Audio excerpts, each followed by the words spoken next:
Hello, and welcome to another episode of VanillaTyme. My name is Steph, and this is episode 8. I may have made... well, it's technically an XP grinder right now. Not that I need it, but we have an LA potion kit set up here, and if we take this splash potion... I haven't actually done this yet, so this might end poorly, but if we come in here, and we... oh my god.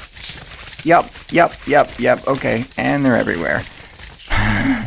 I need to make the walls higher. But basically, we have ourselves a nice, simple little slime farm. And you might notice that this is quite familiar to Ethos Slab's quick little dirty farm that he made on Hermitcraft, and that's because it's the same farm. Yeah, I basically set this up just in case I need to quickly collect a bunch of slime. Obviously, I need to make this a little bit more efficient. So basically, for those who aren't aware, the way this works is that we've got a bunch of these allays set up in the center. They can't get out, and oh my gosh. You throw a splash infesting potion. Whenever they take damage, they'll spawn these guys over here. You throw a slime, what's it called? The oozing potion at the little bugs, and they do that when they die. So when you whack them with your sword and they die, they spawn slimes. So, oh my gosh. So the next part of this is, I think, going to involve making the walls higher and creating a, some kind of collection system. This is insane. Oh my god. Let me get rid of this. Oh my god, it's getting worse. This is dangerous. Yeah, so we need to fix this up. Oh my god. So, okay, so I'm going to let that time itself out. While we're waiting for that, we've also made ourselves a cactus farm, which I'll need to hook up to a smelter or something, or maybe build some kind of array, furnace array, so that we can create a bunch of green dye. But for now, if we need to, we can always use the little kitty setup up in the kitchen. Okay, are they almost done making more? I need a way of turning this off somehow. Oh, I get there is a way of turning it off. I just don't have it set up yet. I should have a dispenser underneath that can take the water away, so they stop taking damage. That would have been smart. Alright, so that's all cleaned up, and I've taken the water out so they stop taking damage. Yeah, so let's start to talk about what we've done in between episodes. So, for starters, as you can see, I've finished all of the stone all throughout this whole area. That was from a visit from Rhea and Solid. I don't know what Solid was trying to do, but I think he was just trying to distract me so he could hit me over the head with a mace. We've made a... Did I mention the cactus farm last episode? Can't remember. We have a cactus farm. And if we come over here, we have a cake ladder. If you watch Hermitcraft and you've seen Green's video, you'll know what this is. And if you're an old school Minecrafter, you probably know what this is. But basically, this is... Whoops. Oh no. Well, that's not how you go down, but this is a horse ladder. So basically the way this works is you've got incrementally less number of bites taken out of each cake, and it creates this very, very vertical ladder that a horse can climb because they have auto step or assisted jump, whatever it's called. So that's cool. Also, I can take the horse all the way into the shopping district now, which is nice. Oh, by the way, we have a horse.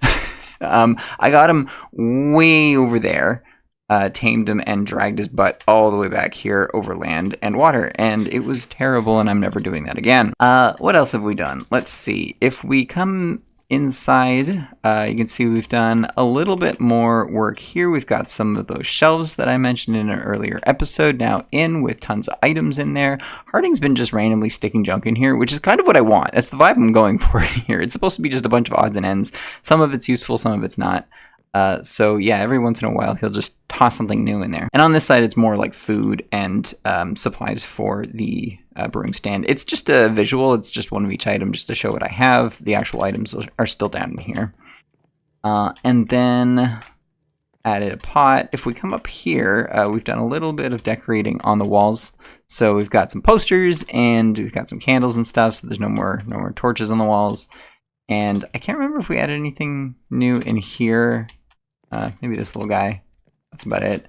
And we've done just a little bit more fixing up here. Nothing special. But we do have this now, which this is a block swapper. So if we just right click this, it swaps our entire hotbar. This is really cool because I've set it up to be an emergency kit in case I die. So I just have to come up here, right click, assemble everything and go. It would probably be better if I swapped the armor pieces with some more useful items, like maybe a totem or something, but like the, and then just have like dispensers to equip myself with this stuff. But I just wanted this little tiny little setup here. I thought that was enough. And all I had to add was these levers to the back. And that just locks them all together. Otherwise, you're only accessing one item at a time. So that's cool. I don't plan on dying, but, you know, tends to happen at least once a season. And even though I did die twice at the beginning of this season. Was it twice? Was it once or twice? I don't remember. I did die at the beginning of this season. So, maybe that's my quota and I won't need it, but, you know, just in case, it's nice to have. Now, if we come back downstairs for a second, we sort of blew over a bit of things. I didn't really mention this one in the last episode. This is just a Nylium fungus, warp fungus farm.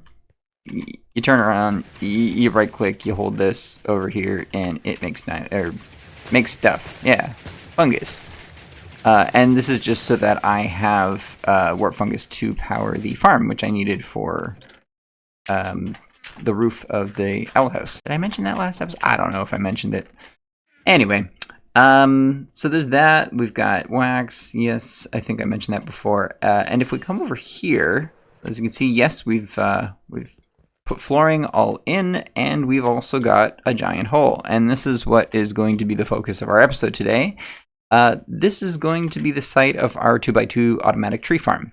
Now, I'm going to be using, I believe, the same farm design that Wells Knight is using on Hermitcraft Season 11. At the very least, it's designed by the same guy that designed his farm. I basically went looking. After seeing the design, I found the owner, which is, I believe their name is Big Booty 17. On YouTube, but they've got like a couple of tutorials on YouTube, and they have a link to their Discord, which they have a group of redstone farm techs that collaborate together on farm designs, and this is going to be one of them. This is the, I believe, the 56k an hour 2x2 tree farm. But yeah, so I've got the schematic. Let me actually pull it. Oops, let me pull it up. So this is what it's going to look like when it's done. It's very similar to the one over there, except that there are 3 TNT dupers instead of 1. So yeah, 3 instead of 1, and there is a collection system and a bunch of redstone going on under here. I need to spend a little time reviewing the tutorial to understand exactly how this works, and I will go over the basics of it once the farm is built here, and we can try and figure out how all this works together. But it's probably not as complicated as it looks, and a lot of this looks actually quite similar. This looks pretty similar to the firing mechanism on the other farm, which basically just sends a pulse at specific timings up through this, right? It does a state change, which triggers that observer and that observer, and they set all of the TNTs off. So, we are going to get this built, and then we can walk through the whole design once it's done. But first, I gotta gather some materials. But before we do, I know I feel like a broken record, but look, I made more progress. So, haha, look. Okay, so we've got walls all done. Okay, don't look that closely, they're kind of ugly. But we've got the mountain finished all the way down, or the island, I should say. Across here, and across here, and all the way up to here. So now we've got this kind of scoop that we got to still do, and then this whole part underneath this part of the island, all the way up to here. So I think it's still almost half the island left to go, but because the front and sides are done, it does feel like it's finished, or at least it feels like we're close. I'm not looking forward to all the detailing that I'm supposed to be doing afterwards. We'll see how far I get in that. Can you tell in my voice that I really want to do it? Anyway, so I've got the smooth stone that I'll need for the build. I'm just going to stick to that as the filler block, just so it makes it easier for the schematic. The rest of it I got to pick up, but it's not really that complicated. I'll show you the materials. It's some redstone, a bunch of hoppers, a bunch of fence gates, some scaffolding, half a stack of observers, and then like some other odds and ends. Like, it's really not that much. So let me get that together and then we can start working on this. Okay, like one more distraction. I added an extra portion to this thing. So sugarcane now goes in here, gets crafted into paper, goes in here. And then if this chest has a signal strength of 14 or higher, it locks this crafter so that we don't keep making sugarcane. That way it doesn't like overflow and start spitting it out all over my face. And that just makes things easier. So now I can just come over to here and I can just throw some sugarcane in here and I don't have to craft it into paper first. There we go. Easy peasy. Nice and easy. And, oh yeah, I also made a shulker button. So press button, get a shulker box, just so that it's easier to box up these, because I am boxing those manually because I don't have the space to do it automatically like we are with the bamboo. All right, that's it. Alrighty, we've gotten all of our materials ready. As I said before, it's not a ton of stuff, but let's get going.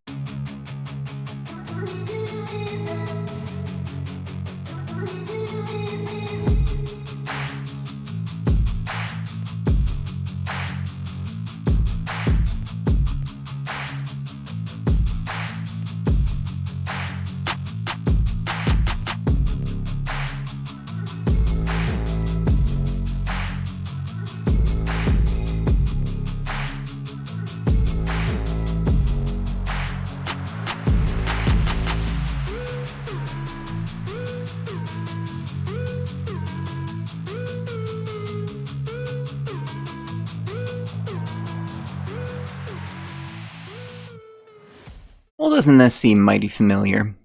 So we've got a couple of things that we need to do. I gotta fix that. It looks like the TNT dupers are working, which is great. This part, I gotta actually test it a little bit more thoroughly, make sure that it's actually breaking everything. I had to spend some time figuring out what all of this stuff was. So this is actually meant to be like a signal strength check.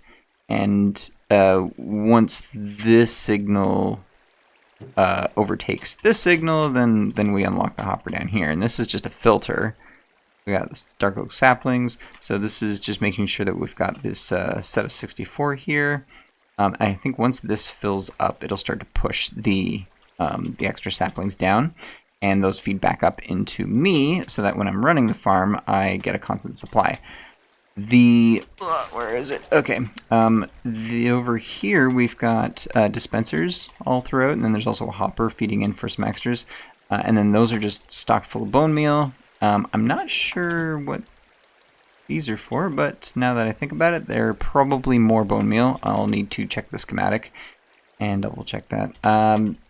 Everything else, I mean, is pretty much the same as the other farm, just that there's 3 units, so that they basically hit like all the different parts of the 2x2 tree. But the rest of the mechanism's the same more or less. We turn this switch on. This turns on this clock here, which runs this part here. And I think that's locked until we get a growth cycle here, because there's an observer here that's passing signal up, and I think that passes that over and actually sets off the TNT, something like that. Yeah, so let me fix that. Then we're going to run this a few times. We're going to make sure it actually works. And then I just need to get myself a bunch of extra dark oak saplings so that I have a supply to run the farm with. Now, one thing that I did realize is I do have to change these filters when I want to switch between dark oak and pale oak, but that's not too bad.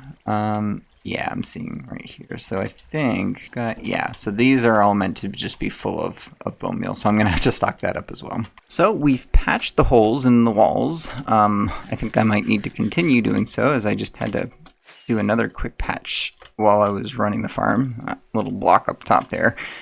But it looks like overall the farm's working well. Really the only issue, and this is going to be a huge bottleneck, is the sapling requirement. This thing churns through saplings really quickly. Like, I ran the farm for about maybe a minute and a half, got about 3 stacks of logs, and actually probably wasn't even a minute, but it churned through probably like 40 saplings. So while it is producing quite well, I'm not going to be able to keep up with the sapling requirement unless I manually chop logs, which I been doing over here and just fortuning the leaves here to get extra saplings, which also in turn produces a bunch of logs. So I'm not really sure what's actually producing more logs here, the manual or the automatic, but at least we have it as an option, and we can kind of just go back and forth between the two and get whatever we need. So yeah, I'll call that a done deal. And I think that's going to do it for today's episode. So if you like what you saw, you want to see more, please consider subscribing if you haven't already. Otherwise, leave a like on the video, comment, all that fun stuff. And yeah, I'll see you next time.